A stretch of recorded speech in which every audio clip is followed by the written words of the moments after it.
Welcome to the Rebuild Podcast with your hosts, Carmen Turner and Beth Garodi.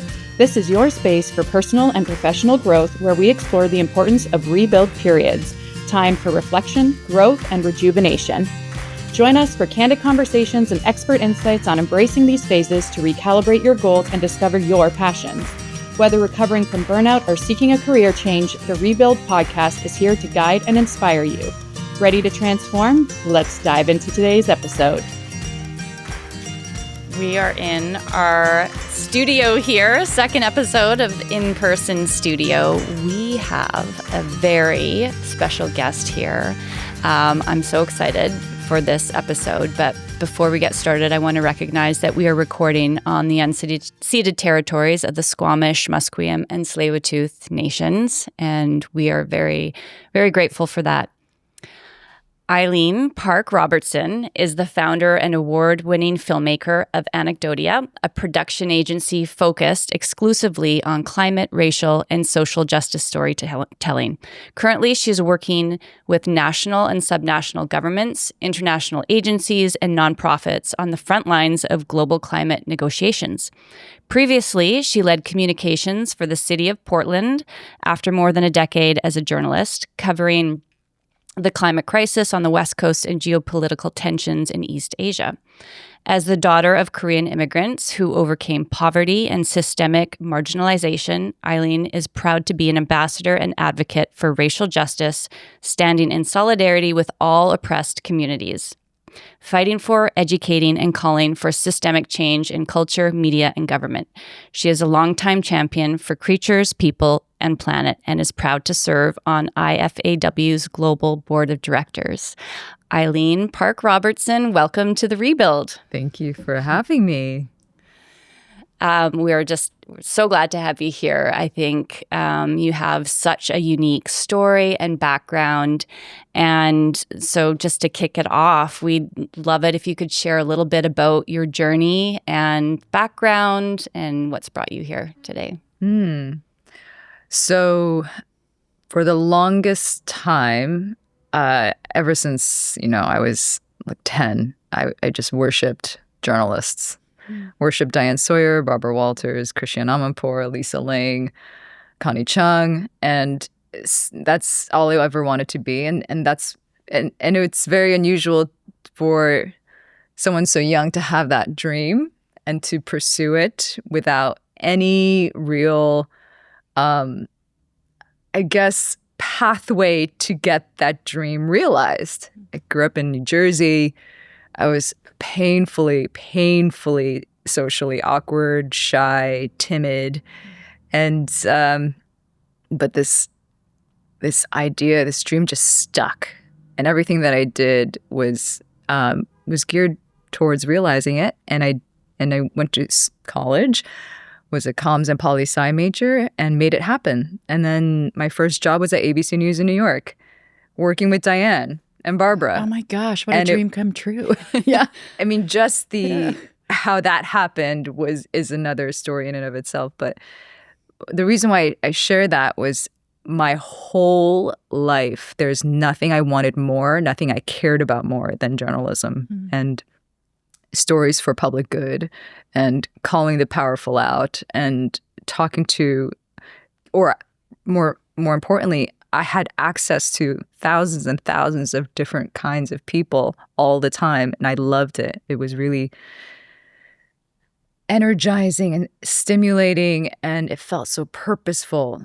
And so fast forward, so I've been a journalist for about more than 10 years. Trump gets elected, and he completely changes the game of news, completely. With one stroke, he has changed journalism forever. And journalism in and of itself was evolving, or some might say devolving already before him, but he changed everything. And then, so my newsroom was transforming into becoming agents of disruption, agents of misinformation, agents of stoking as many anger. And it's a newsroom's financial model is dependent on eyeballs and clicks. So when that starts to decline, how are you going to get people to watch? You get as sensational as possible. You get people as angry as possible. You pit communities against each other. And so the stories that I started covering became those stories. And I said, I cannot be a part of this anymore. I cannot feel this and be a part of the disruption and the fracture of my communities and my country. And I saw that this wasn't just happening locally. It was happening nationally. It was happening internationally. Every news organization was now focused on just being the most, the loudest and the most dramatic. They were competing against each other to be the most dramatic, essentially. So in 2018, 2 years into the Trump presidency, I started my own production company, Anecdotia, with the intent of leaving news and jumping into that. And then it was so easy. I had so many friends just commission me to do short films for their nonprofits, for their think tanks, for their companies. And so I thought, this is it. This is what I need to do. And when my contract was up at the CBS station in Portland, I jumped into my production company, and not within like 3 months later, my friend sat me down and says, the mayor of Portland needs a comms director. And I think you're the one. And I have never expressed any interest to her, nor to my closest friends, nor to my broader professional network that had any interest in government. And then I said no for months. I kept saying no. I said, absolutely not. I'm not getting into, I want to leave this chaos. I don't want to enter into it.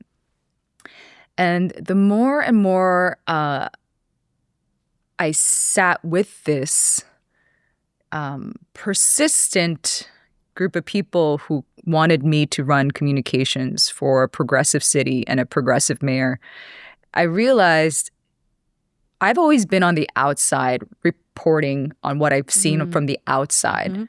Reporters don't have access internally. They don't have access to core leaders in government. They don't have access to core leadership in the private sector. They don't. They're on the outside, just barely getting the information they can to tell the public what they barely know. And so I realized, a couple years doing this could be really educational for me, but also I could really have an impact in my communities, more so, or maybe just as much as I could do it as a storyteller. So then I got into government and ran comms for the mayor of Portland 2018 to 2020. And that changed my life forever. It was the darkest years. Because that was a crazy time, right? In Portland. Portland's history, yes. And the nation and myself. Yeah. So that changed everything for me in terms of the trajectory of my future. It's the time period in which I met my husband. It's also the time when I, as a human being, really started rebuilding and unlearning and collapsing and having also the time of my life. All of that in one big bucket of life. All at once. all happening at once. Yeah. All colliding. Yeah. I love how you just said the word collapsing, because I feel like that is such a good descriptive word for having everything just kind of come to a head and be like, uh-oh, now what? And where do I go from there? When you were doing that comms role in Portland, were you also still running your production company? No, I had to aside. Pause that. Okay, yeah. Okay, and you did it. And so then, what was the change from leaving Portland and coming up here to good old Vancouver? COVID. COVID also changed you wanted to, my life. Like escape to Vancouver for COVID? Or? No. Okay, this is a funny story because I don't think anyone in Portland knows this, but I don't live there anymore, so I don't care.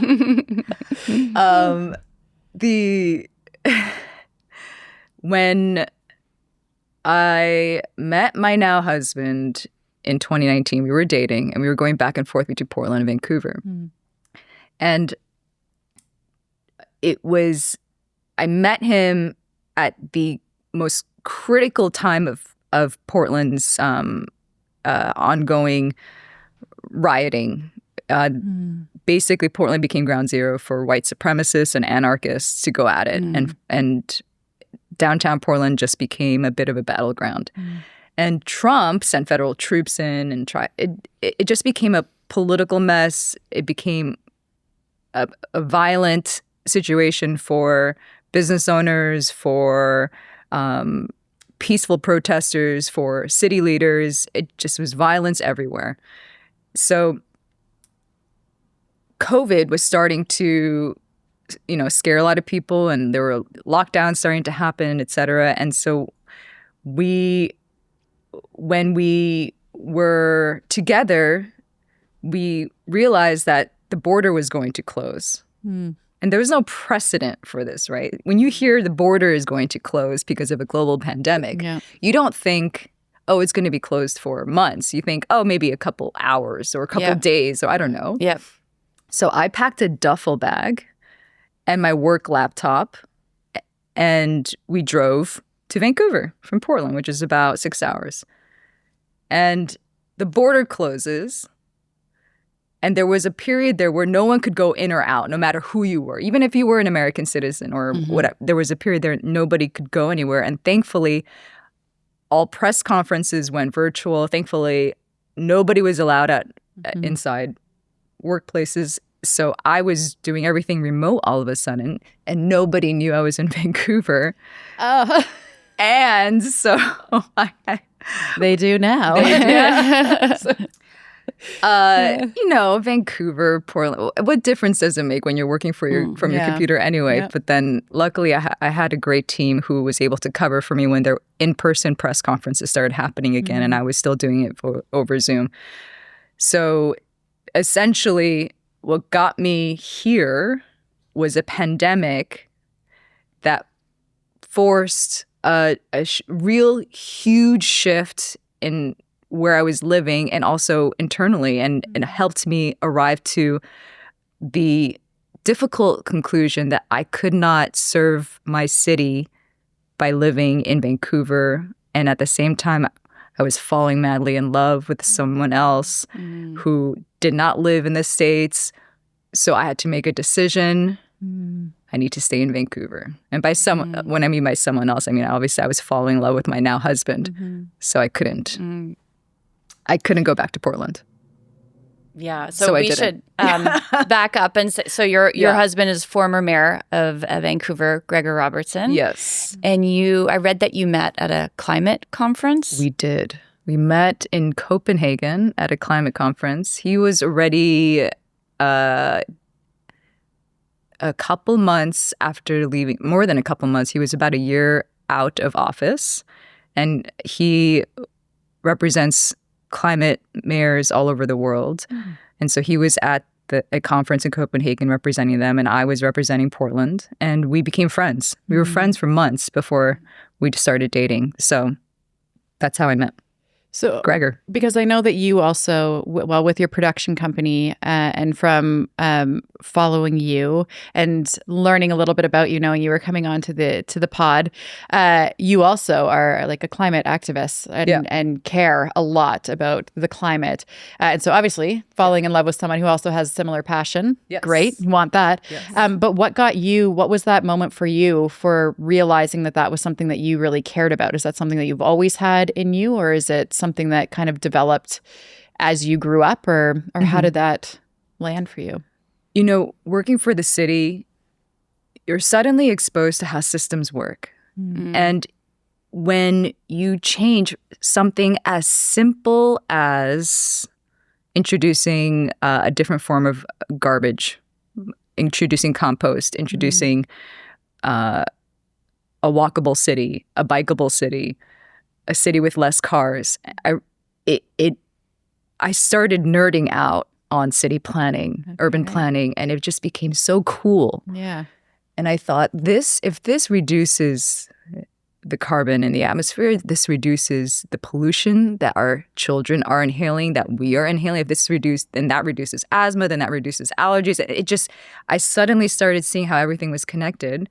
And climate to me just became something over time, as the world was rupturing and collapsing and devolving into, Earth was just screaming all the time, what are you doing? At the current pace that we're on, it's not sustainable. We can't, with this many humans extracting from Earth every single day, a lot of the stuff, which is completely unnecessary, I felt that if I could just apply a practical application via storytelling and via influencing climate policy, and that is one of my purposes in life, is to further that. And even more so, like, you go into the intersectionalities of all of this with race, with location, with climate, and build upon that, which I think is so critical. I mean, the Earth is still screaming at us right now. We can't deny what's been happening in California. We can't. The flooding that happened out here just a few months ago was absolutely unreal to be watching from afar. Every single day, the climate is doing something different in another part of the world that people do not expect. And then it is generally the most marginalized people that have the biggest impacts of all of this. I think often, being a white woman in a well-paying industry, I have so much privilege to be able to protect myself and my family against the harms of climate change. To some regard, if I wanted to, I could probably ignore it far easier than the rest of the world could, and sometimes worry that I do just unconsciously because of the privilege that I hold.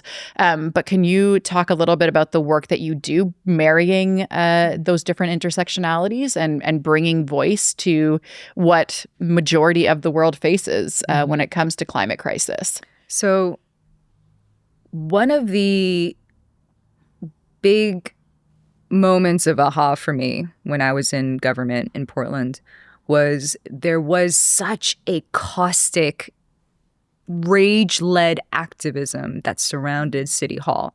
And of course it's not unique to Portland, but it seemed so unusually intense because Portland has a very strong history of all sorts of activism. And so climate was a big one, even as a progressive city. When I saw that kind of rage, it made me angry at the activism, even as a climate champion. I thought that was the worst possible way of approaching this. But having now time and years of perspective and being outside of that chaos, I realized they play a critical role in putting pressure even on allies, and that's really necessary. I also recognized simultaneously that that was not my role, though. My role will always be what I feel the most connected and the best at doing, which is I want to be the bridge builder. I want to be part of the policy making. I want to be part of the group of people that have to take that anger, mix it into a bowl, find the right policies that can come out of it and make that into something and get it to the hands of the people in office that can actually do something about it. So because of the skin I'm in, because of the causes that I care about, because marginalized communities are my people, I realized the way for me to tackle a collapsing world that would transform into something effective is to be in this convener role, bridge builder role that allows electeds to listen to someone like me and to actually move policy. So I felt that was my niche and that was what I am here to do.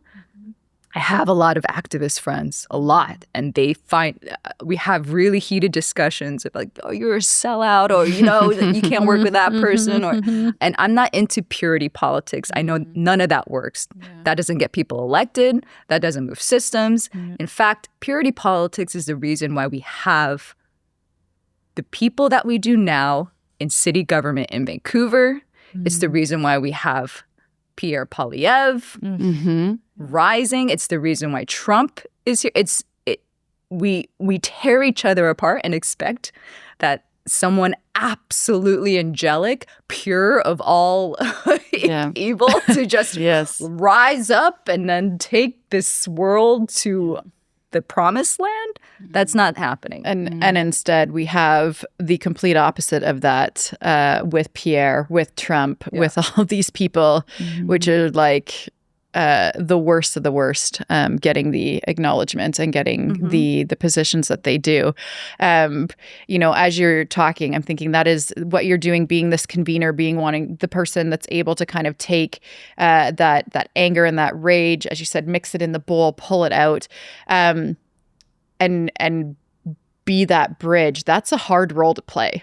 That's a very hard role to play. And in politics, that is a hard role to play as a woman as well, because politics, I feel, is still very much a man's game, especially any level of government right now.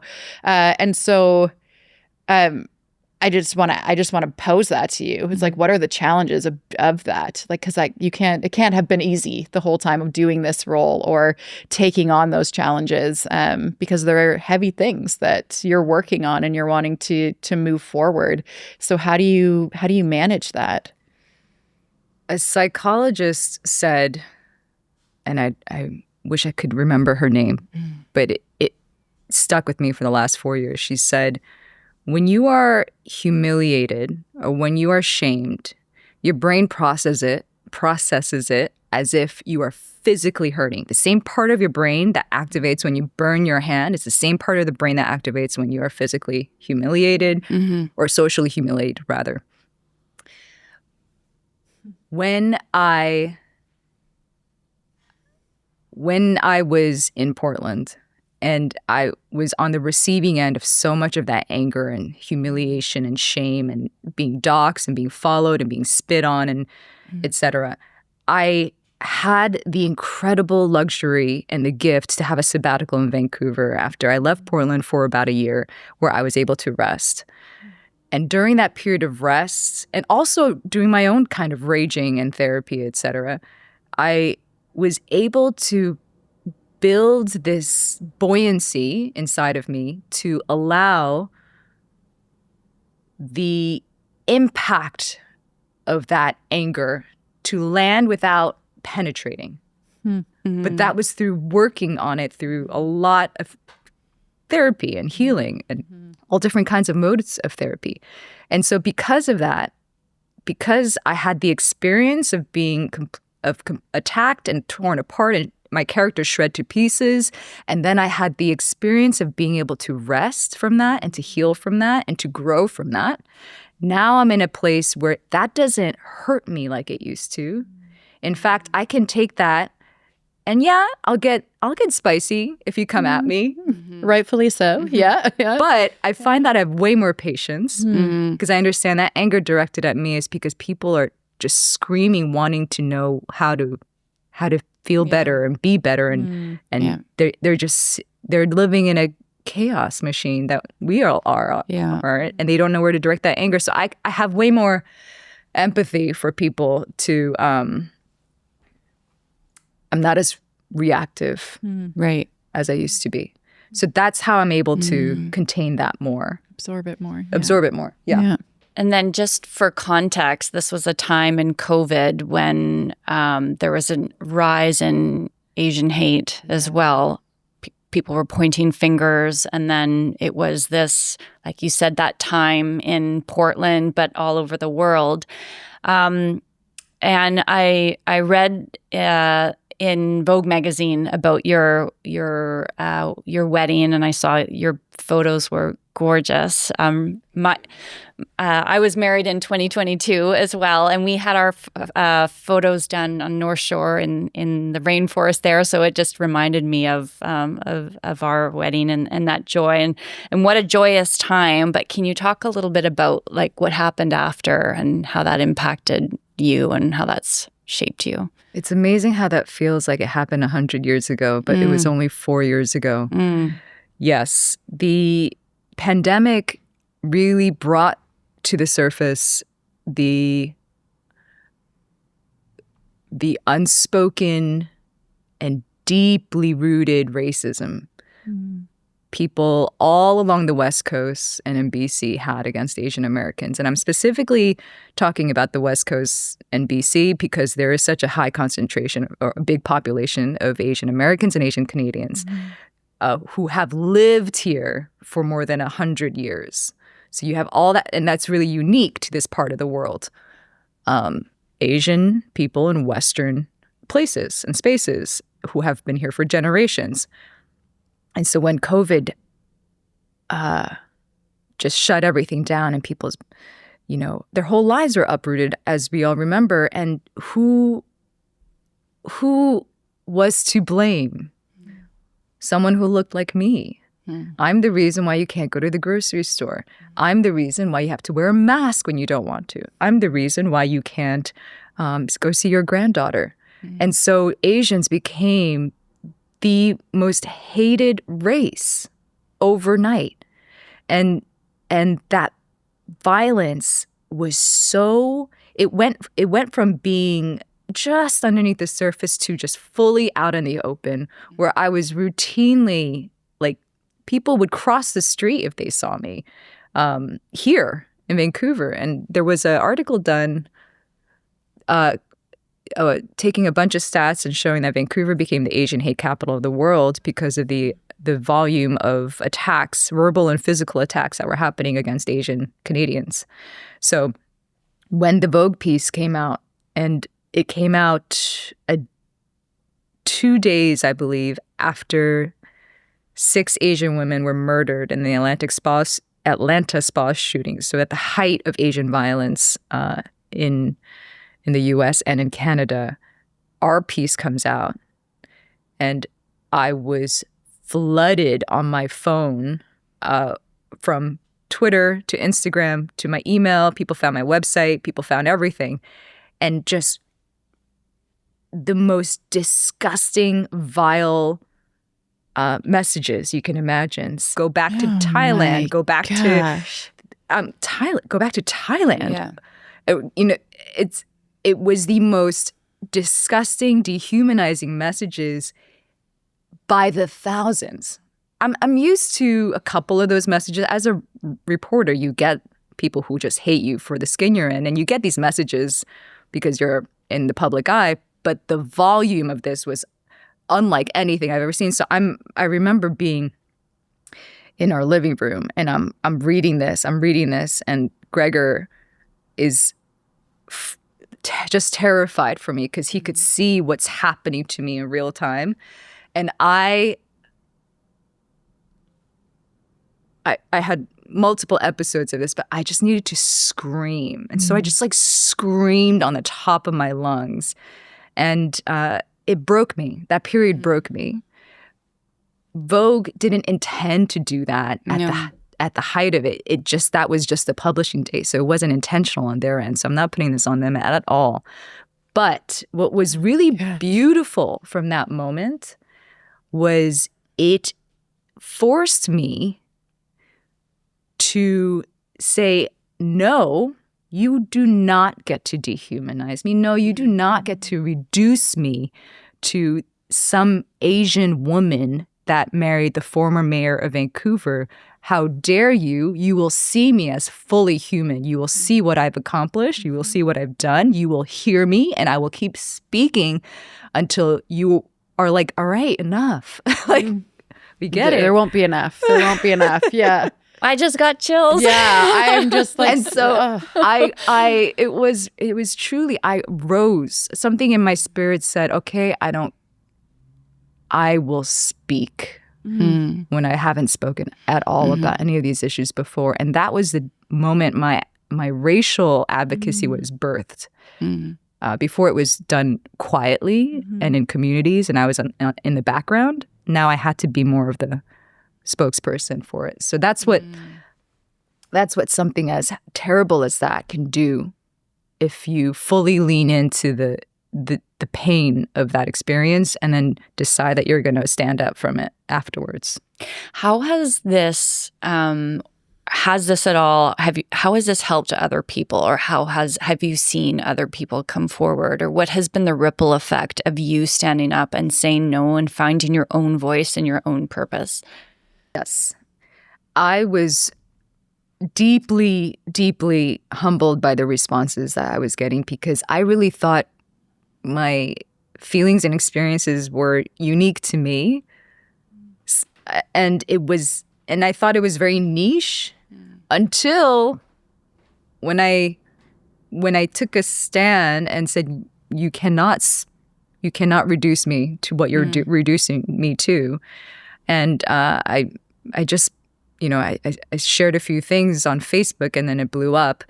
The hundreds, if not thousands, of Asian women who have reached out to me and said, I listened to all 7 minutes and I was bawling, and my husband didn't understand why, because he was listening to it too. He didn't understand why I was getting so emotional from it. And I said, these are my people. This is what I'm talking about. This is the uniqueness of being Asian American, the uniqueness of being Asian Canadian as a woman, as a professional woman, as an attractive woman, as an intelligent woman. There are hundreds of thousands of us, and we don't really connect to each other. We just silently, separately have all these experiences in silos, and we think we're alone. And then I come out and say, this is what happened to me when I was a reporter. This is what happened to me when I was in government. This is what happened to me when I was in high school and growing up in a predominantly white area. This is and suddenly it touched a nerve with specifically Asian women living in Vancouver, Asian women living in San Francisco, Seattle, Portland, etc. It kept getting shared by women just like me who said, this is my experience, and I've never heard it articulated so powerfully. You almost have me speechless here. But it's like the boldness that takes, because I think as women, and as you just mentioned, it's that isolation. It's you feel like this is just happening to me, and it's being able for you yourself to go through that horrendous experience and then have the courage and the boldness to use your voice and say, no, that's not how it's happening, because that doesn't come naturally to everybody. And those people where it doesn't come natural to them, or that's harder, they're sitting in that isolation. They're sitting in that hurt. They're sitting in that inability to move past that, which then obviously has all of the mental health ramifications to that about how to do it. And so I'm just in awe of hearing your story, because it's just that boldness and that courage to do that and then have that rippling effect. We say it all the time. It takes one person. It takes one person to do action. It doesn't have to be overthought. It doesn't have to be whatever. And you gave that voice to so many women in that moment of your pain and your hurt and what you were going through. And I just think that's incredible that you were able to do that, and that you continue to do this work, and that you've taken something so horrible and you've turned that around, and you've made it your mission to speak on these things and to work in these areas. And like, I just want to applaud you for that, because that's incredible. It's absolutely incredible to be able to do that. And I think it's something I've never, like, I can't relate on that level. I've never experienced racism. I've never experienced someone because of being white, someone saying anything negative about me. Like, that's just something that, again, that white privilege that both Carmen and I hold is like, we will never relate to that. And like, hearing that story of like, there's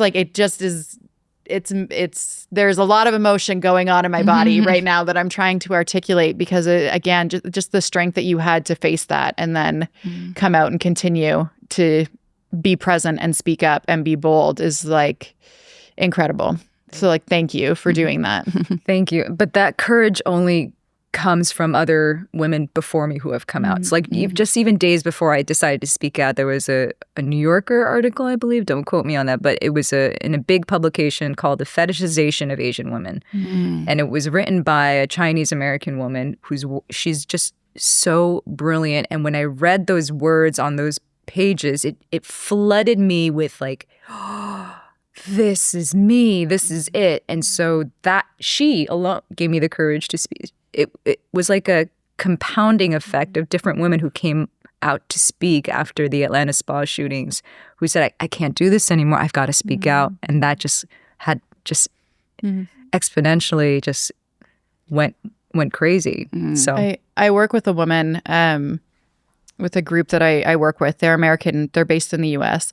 And I work with a woman. She is Chinese, and she lives in the South. And I remember just with this past election in November when Trump won, it was a hard day for all of us, regardless of where we are in the world. The team is very global. And it just happened that the day after was the day that we do our team meetings. And so we were all on Zoom and we all got on, and most of us were crying and just trying to process like all of it. And she is by and far the most like positive, bubbly one on the team. Like she keeps us all together. She's always very happy. She's always like, she's great at kind of like handling conflict. She's great at like seeing the person and everyone. And she was sitting really quietly. And I would just remember her coming on, and we were kind of just sharing our thoughts and our feelings. And she said, I am an Asian woman living in the South of the U.S. And I now have the fear that if I'm going out to get the bus or to go to the grocery store, is someone going to shoot me? And that stopped us all. I'm going to get emotional because that was like so. Again, a reality that I don't have to face, a reality that so many don't have to face. And seeing that from this beautiful, intelligent, incredible woman, that was the fear she is going to be living with and living in, simply for existing, simply for being where she is, was, again, just one of those moments. And then I think about, I kind of feel like we had a bit of this like grace period between November and Monday, right? Where it's like he wasn't in office yet. Perhaps we could all just like hope that it wasn't going to happen to some degree. But now it's reality again. And so I think about her, and I think about what that means for the lived experience of people that are going to be under this government. And Carmen and I were chatting earlier today how like, we can be an arm's length distance. We're here in Canada. We have that distance here. It's not that direct impact.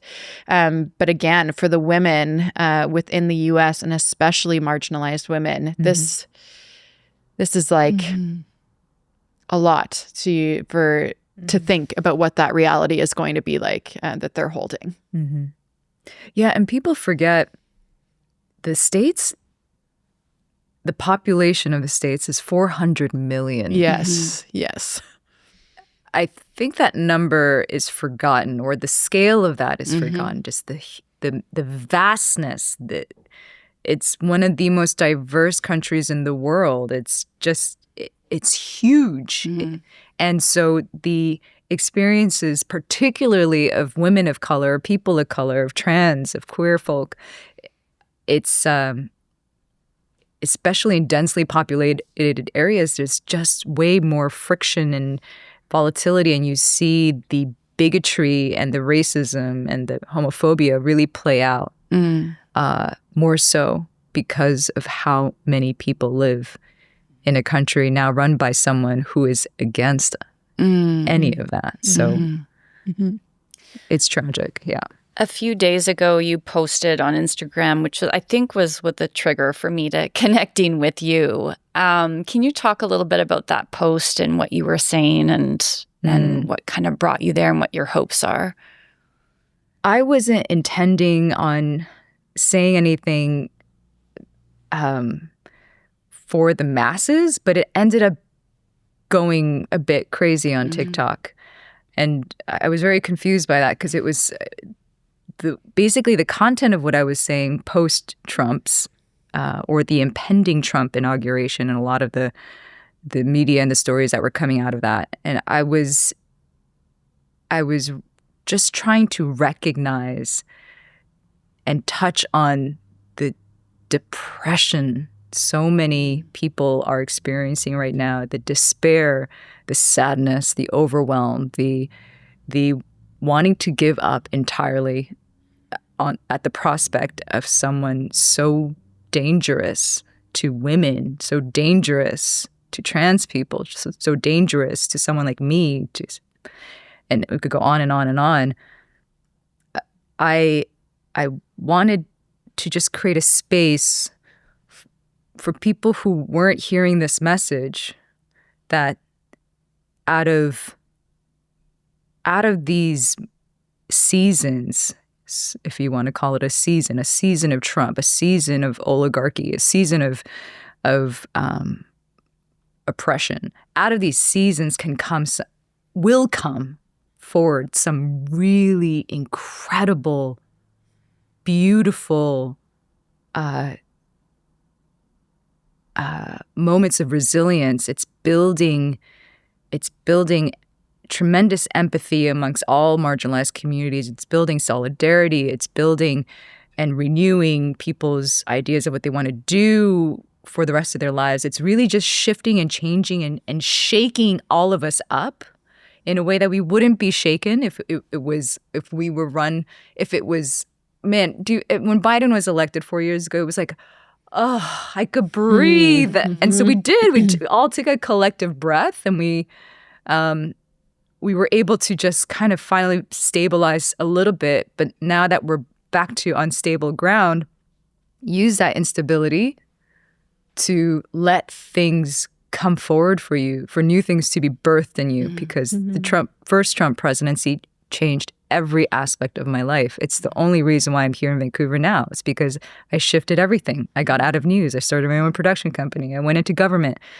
I went full in on climate, racial, and social short film production. It completely shifted my community, who I was connected to. It shifted my wealth. It shifted my security. It shifted my mental stability, everything. And so that did not happen without a huge, explosive earthquake like Trump. It could not have happened without it. Without that, I only wanted to be a reporter. There was nothing that could have changed my mind about that ever, except for and then just this idea of what you were saying, that people are hoping for this like pure politician, I think, or pure politics that you're saying, someone to come save us. But when we look at like huge moments in history, like the Berlin Wall or the fall of apartheid, it wasn't like one person who led this great, it was like behind the scenes, the conversations, like in Berlin at the time, how dangerous it was to be having conversations openly because, it happened behind the scenes where it grew and then it grew and grew. And this can still happen. Like this, it feels very oppressive right now. And in a lot of ways it is, but it's like, change is like bubbling up. Mm-hmm. That's what it feels Well, like. and it's again after that first Trump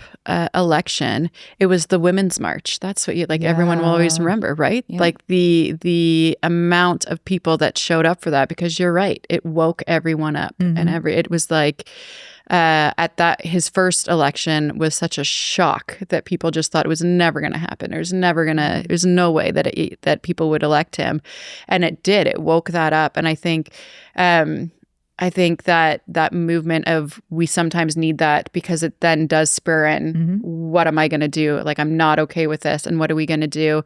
And I think in all of that too, it is what we were chatting about, Carmen, earlier. It is like still being able to find the good, find the positive, find the joy, find the moments that you can hold on to and that you can create. By being change agents, by being people who push back, by being people who don't just allow this to happen and wallow, but actually stand up and use our voices and use the tools that we have to show up. To show up and say we're not gonna accept this, and it's gonna be hard, and it's gonna be everything. It's gonna be everything. But we can also still find joy, and we can also still find positivity, and we can also find new connections and new people and new causes and all of those sorts of things to drive us forward. So Definitely. We talked about this idea that joy is resistance too. So I'm not going to pay attention to the inauguration. I'm going to go hike in the mountains. Yeah, exactly. Yeah.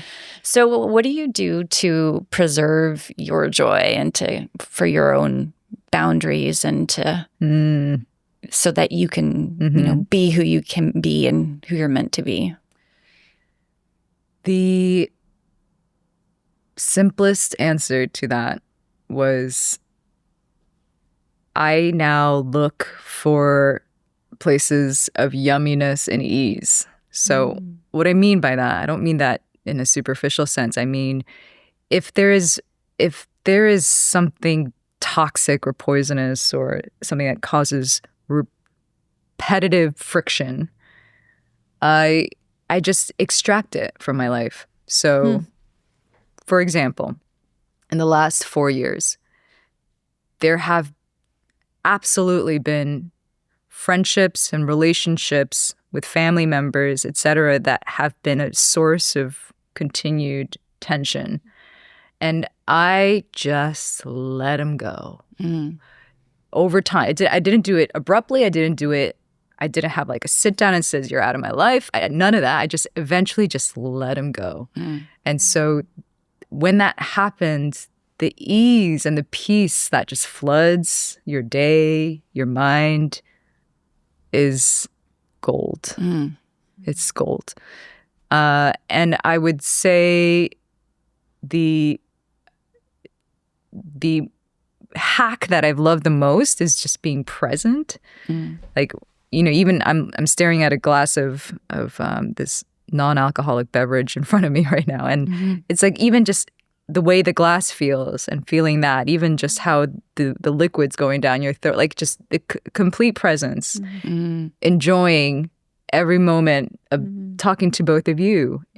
It's a constant practice to just go back into the present moment instead of letting your mind go past, present, and future all the time. Is just bringing it back to here and now. Yeah. Oh, I love that. Yeah. I love that. That's something that I have to always work on. It's probably one of the hardest things for me is to be present and not have my brain go in 1,200 different directions at the same time. So I appreciate you giving that reminder and practicing it. I would love to know, like, we're in this spot right now in history, in the world. You've kind of established your platform and what you're known for.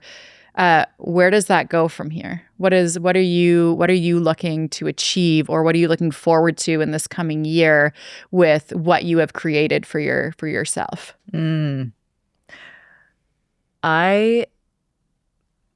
I love women. In particular. Yep. I love our matriarchs. Yes. That's where I was headed with that. The first sentence. And because I love our matriarchs, because I do believe that they are the holders and the keepers of such beauty and eccentricity and flamboyancy and riotous behavior. They're the containers of such sacred spirit, each matriarch.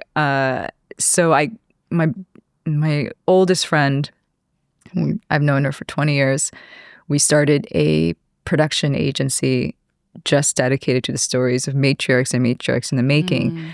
And she's deep in the Broadway world. So what I see in the future is just a mass amplification of female-led stories, particularly told from the voices of women who have been around for a long time and who have seen different evolutions of us living on this planet. And so that's what I see as my next evolution of my own creativity or my professional life, is to start producing more of these stories through screenplays or movies, through documentaries.